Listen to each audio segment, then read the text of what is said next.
Hello there. I'm delighted to say that I'm here with my very good friend, Cameron John Robbins, the gentleman artist, and we are going to go through a series of Cameron's outstanding portraits of historical figures, modern and historic. And Cameron will talk about the portraits, what inspired them, about the individuals, the portraits themselves, how they came about. I will talk about them from a facial analysis perspective. So without further ado, let me bring up the first image to share. Sorry, sorry, I jumped ahead. My apologies. That's okay. That's okay. So this is my portrait of Thomas Jefferson. This is part of my own collection. The original is actually right here, and it's part of a series of the Founding Fathers collection, American Founding Fathers. This is also slightly, maybe only interesting to me, but this is the second time I painted this portrait of Jefferson from the very same reference materials because it was a bit of an experiment. I liked, but I didn't love the first time I painted his portrait. And so I did it again. And it's a little bit like the old saying of the reason you can't step into the same river twice is because it's always moving. Even though I was working from the very same references, I wasn't the same. I didn't see things in the same way. I didn't see the same things. And so we don't have it to contrast today, but it was a very useful experiment for me as an artist to repeat the experiment, as it were. Okay.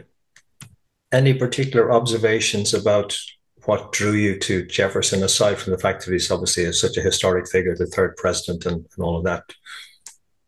Um, yeah, a few things, and it speaks to my emotional engagement with the portraits of people, the portraits I paint. I've got it could be a superpower. It could also be a liability. I need to love the people that I paint. In the case of Jefferson, I'd listened to a biography while I was working. I'd listened to a biography on Alexander Hamilton.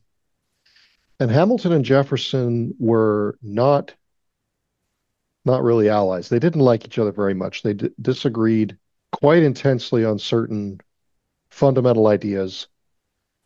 And they were fairly antagonistic towards each other throughout their lives, and especially in the political sphere.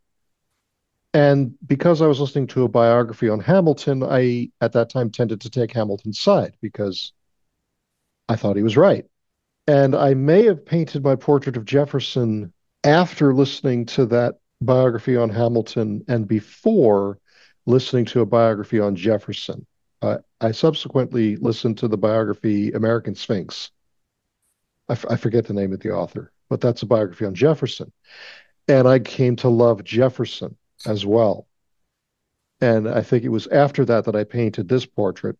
And it became an interesting revelation to me because I still loved Hamilton. I could see the rightness in both of their arguments after that. And so it's like the realities and the nuances. And they both had a similar problem, perhaps Hamilton more than Jefferson, but they were both actual geniuses. You put more than one genius in a room. I mean, so many of the founding fathers were actual legitimate geniuses. Washington was an actual genius. Jefferson, Hamilton, Franklin, so many of them. You put big personalities in a room where everybody's the smartest one in the room, or at least accustomed to being the smartest one in the room. And then you put them all together and say, figure it out. Um, you're going to have conflict. Hamilton's problem, I think, was that he was generally the smartest one in the room in any room he was in, and he thought that should be enough. You should do what I tell you because I am clearly the smartest one in the room. Mhm. People don't react well to that kind of interaction. Jefferson may have had the benefit of a softer touch. He also was generally the smartest one in the room in any room he was in. Perhaps he knew better how to interact with people, not hit the fact that he was so smart too hard, to be a little bit more gracious and genteel in his interactions. And so maybe that served him better. Okay, very interesting. Thank you. This is obviously a rather different portrait of Jefferson, obviously considerably older. And a number of things come to mind here. Obviously, Jefferson was known as the lawmaker. And to make laws, you need to have a very clear sense of logic and detail, and you need to be able to structure and plan things. And what we see there is with Jefferson, we see the eyebrows very, very straight. We see the orbital ridge on which the eyebrows sit is slightly prominent. And then we see the forehead itself is relatively rectangular in shape as defined by the hairline.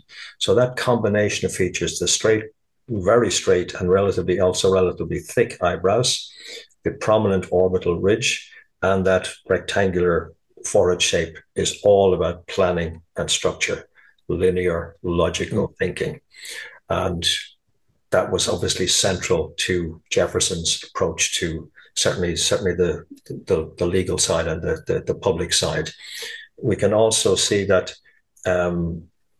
starting with the eyebrows, not only are they thick, which means that this is a man who liked to absorb a lot of information, but also his eyes are relatively close. So his mind worked quickly. He absorbed information very quickly, but his eyes are also deep set. So when you see that on somebody, this is somebody who is naturally very reflective. And even if he were engaged and actively engaged in conversation, it tells you he would still be absorbing a lot of information. He's not just, there are a lot of people who talk and that's what they do. It's all coming out. It's not going in. But even in deep conversation, he is absorbing a lot of information. Very, very, very, very deep. So he's a man who would, even when he was being quite expressive, would be using it to not reveal a lot about himself, what he really thought and what he really felt. Interesting. Well, I mean, the one biography I mentioned, was called The American Sphinx, and Jefferson was renowned for having a distinctly unreadable quality. Yeah, not surprised.